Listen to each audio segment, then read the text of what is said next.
তো বন্ধুরা চলে এসেছি রান্নাবান্না করার জন্য। যখন কিছু রান্নাবান্না করার জন্য ইচ্ছা করে না, তখন আমি এই রকমই একটা মাছের ঝোল বানিয়ে ফেলি। তো আজকে মাছের ঝোলটা আমি পটল আর আলু দিয়ে বানিয়েছি, আর অবশ্যই কিন্তু কাতলা মাছ দিয়ে বানিয়েছি, মানে পটল আলু দিয়ে কাতলা মাছের ঝোল বানিয়েছি। আর এই মাছের ঝোলটা গরম ভাতের পাশে থাকলে মনে হয় আর কিছুই লাগবে না, এই মাছের ঝোল দিয়েই ভাতটা খাওয়া হয়ে যাবে। ঘরে থাকা কিছু মশলাপাতি দিয়েই আমি এই পটল আলু দিয়ে কাতলা মাছের ঝোলটা বানিয়েছি। চলুন বন্ধুরা, আমি এই মাছের ঝোলটা কিভাবে বানিয়েছি আপনারাও একবার দেখে নেবেন। আশা করছি আজকের এই মাছের ঝোলের রান্নাটা আপনাদের ভালো লাগবে। তো প্রথমে এখানে 5 পিস মতো কাতলা মাছ নিয়ে নিয়েছি, গাদা আর পেটি মিলিয়ে 5 পিস মতো নিয়েছি। তো মাছের মধ্যে প্রথমে পরিমাণ মতো নুন আর হলুদ গুঁড়োটা দিয়ে দিলাম। নুন আর হলুদটা দিয়ে দেওয়ার পর কিছুক্ষণের জন্য মাছটাকে ভালো মতো ম্যারিনেট করে নিলাম। ম্যারিনেট করে কিছুক্ষণের জন্য এইভাবে আমি রেখে দেবো। আর এদিকে গ্যাসে একটা কড়াই বসিয়ে খুব ভালো মতো গরম করে নিয়েছিলাম।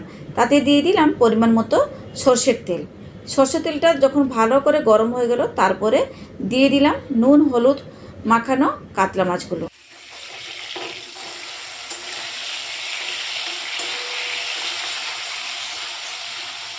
গরম তেলের মধ্যে কাতলা মাছের পিসগুলো দিয়ে দেওয়ার পর কিছুক্ষণ আমি ওই রকমই ভাজতে দিয়ে দিয়েছিলাম। যখন এক পিঠ খুব ভালো মতো লাল করে ভাজা হয়ে গেল, তারপরে মাছগুলোকে উল্টে দিয়েছিলাম।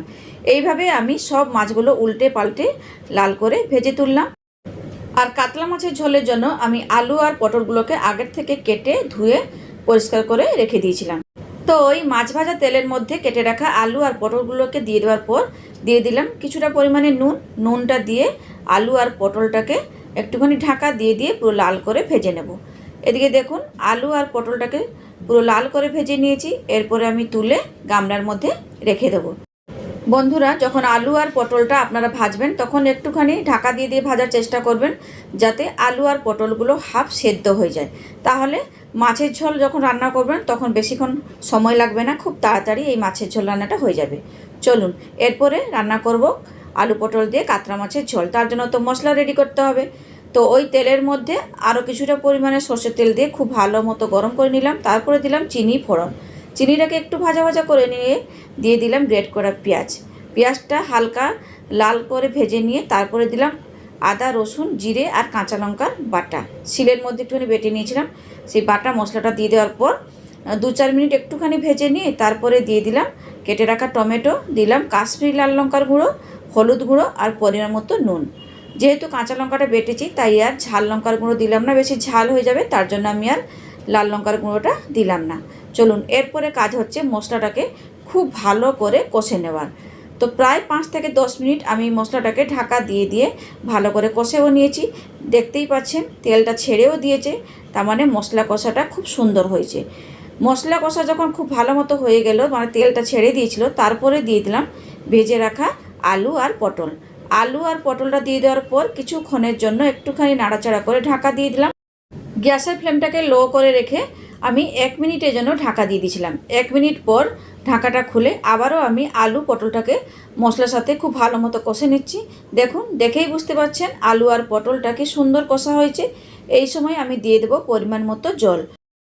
জলটা দিয়ে দেওয়ার পর অবশ্যই কিন্তু নুনটা একবার টেস্ট করে নেবেন। যদি প্রয়োজনে নুন লাগে তাহলে আবারও একবার টেস্ট বুঝে নুন দিয়ে দেবেন, তাহলে মাছের ঝোলটা খেতে কিন্তু ভালো লাগবে। চলুন জলটা দিয়ে একটুখানি মিশিয়ে টিশিয়ে নিলাম। তারপরে আমি ঢাকা দিয়ে দিচ্ছি যতক্ষণ না আলু পটলটা খুব ভালো মতো সিদ্ধ হচ্ছে।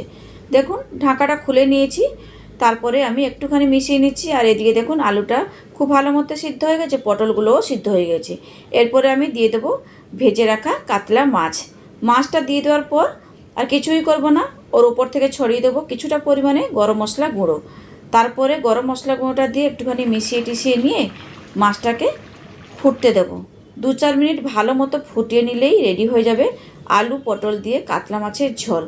আর এই মাছের ঝোলটা গরম গরম খেতে কিন্তু দুর্দান্ত লাগে।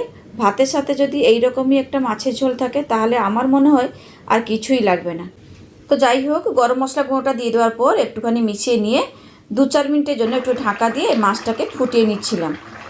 তো দেখুন, দেখেই বুঝতে পারছেন আলু পটল দিয়ে কাতলা মাছের ঝোল রান্না হয়ে গেছে। গ্যাসটা অফ করে দিলাম আর ঢাকা দিয়ে 10 মিনিট মতো রেস্টে রেখে দিয়েছিলাম। 10 মিনিট পর দেখুন মাছের ঝোলের ফাইনাল লুক। দারুণ হয়েছে মাছের ঝোলটা, কালারটাও খুব সুন্দর এসেছে। তো এরপরে ঢেলে নিচ্ছি গামলার মধ্যে। তো বন্ধুরা, আজকের এই আলু পটল দিয়ে বানানো কাতলা মাছের রান্নাটা আপনাদের কেমন লাগলো অবশ্যই কিন্তু কমেন্টস করে জানাবেন। তাহলে আজকের মতো থাকলাম, আবার ফিরে আসবো একটা নতুন রান্না নিয়ে।